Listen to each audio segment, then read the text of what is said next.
Bonjour, chers élèves. Dans cette vidéo, je vais essayer de vous faire une série d'électricité. Mais avant de commencer cette série, j'aimerais bien vous donner un rappel sur l'intensité du courant électrique. On sait que l'intensité du courant électrique, il est mesuré par un ampère-mètre.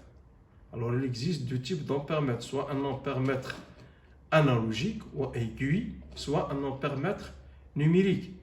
Et on a vu que pour mesurer l'intensité du courant électrique à l'aide d'un ampère-mètre numérique ou digital, le résultat il s'affiche directement. Il s'affiche directement sur le tableau de l'ampère-mètre. Mais avant de mesurer l'ampère-mètre, il faut choisir un calibre. Et on a vu que le calibre, c'est l'intensité maximale qu'il faut mesurer. Donc, pour choisir le calibre, parce qu'au début, je ne connais pas l'intensité de courant que je mesure, donc il faut que je choisisse l'intensité, le calibre le plus important. Le calibre le plus important, c'est-à-dire le plus grand. Une fois que j'ai mesuré l'intensité de courant, je choisis un calibre qui est proche de l'intensité, soit qui est supérieur ou égal à l'intensité mesurée. Et bien sûr, l'intensité est mesurée soit par un ampère-mètre ou bien un milliampère-mètre. Donc, pour l'ampère-mètre digital, analogique ou à aiguille, donc l'intensité de courant est donnée par le calibre. Donc, on a dit que le choix du calibre, il faut choisir le calibre le plus important, le plus grand, la plus grande valeur dans votre ampère-mètre, c'est-à-dire que le calibre, c'est l'intensité maximale qu'il peut mesurer. Et une fois qu'on a mesuré, on a choisi le calibre le plus important, donc C est égal à N. Avec N, c'est le nombre de déviations de gradation indiquées par l'aiguille, et N0, c'est la déviation maximale, c'est-à-dire la déviation maximale de 4 ans. Donc, je calcule l'intensité de courant qui est exprimée soit en ampères, soit en milliampères. Mais cette intensité n'est pas tout à fait exacte. De ce fait, on a défini ce qu'on appelle l'incertitude absolue. On avait déjà précédemment dans les vidéos précédentes que l'incertitude est divisée en deux, soit l'incertitude absolue, notée par delta I, soit par l'incertitude relative qui est delta I sur I.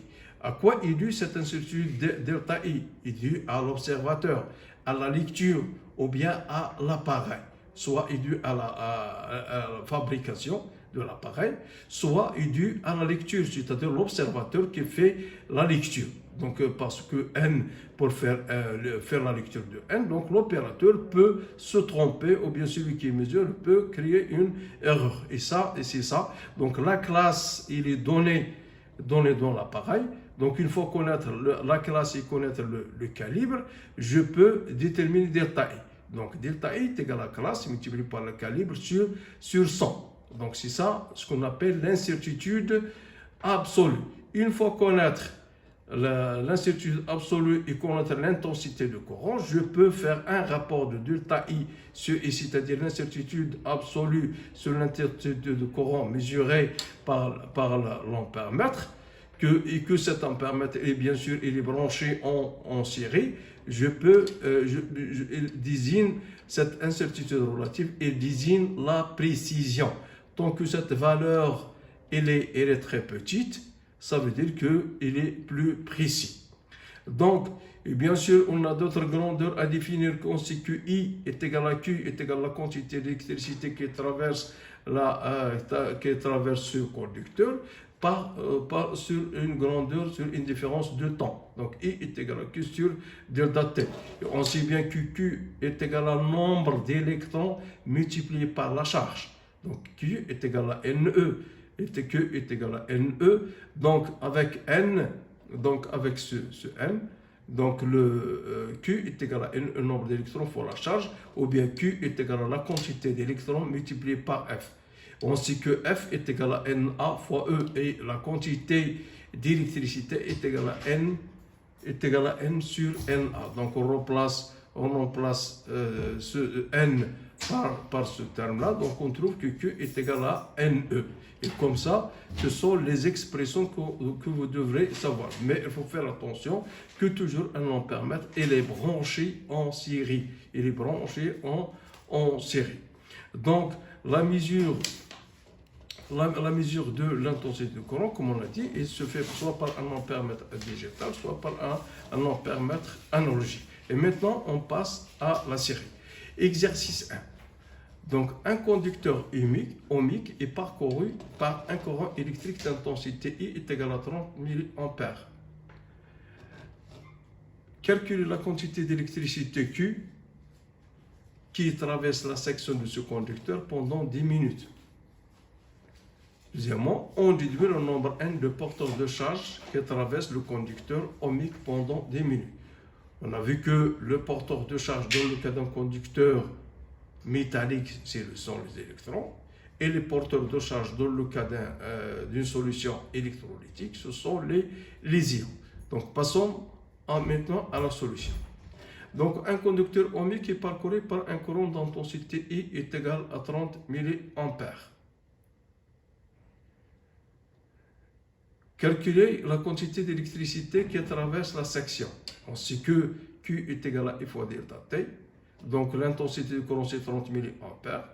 Donc, milliampères, on l'a converti en ampères, c'est 10 moins 3. Fois 10 minutes qu'on convertit en secondes, c'est 10 fois 60, qui est égal à 18 coulombs.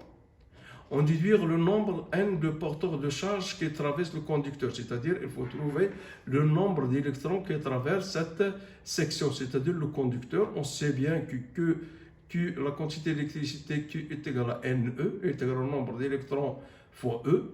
Donc N est égal à Q fois E. On a déjà calculé Q est égal à 18 coulombs sur 1,6 multiplié par 10 puissance 19, donc est égal à 11,25 10 puissance 19 électrons. Donc, dans cette calculer l'intensité du courant. Une fois calculé l'intensité du courant, je peux calculer la quantité d'électricité.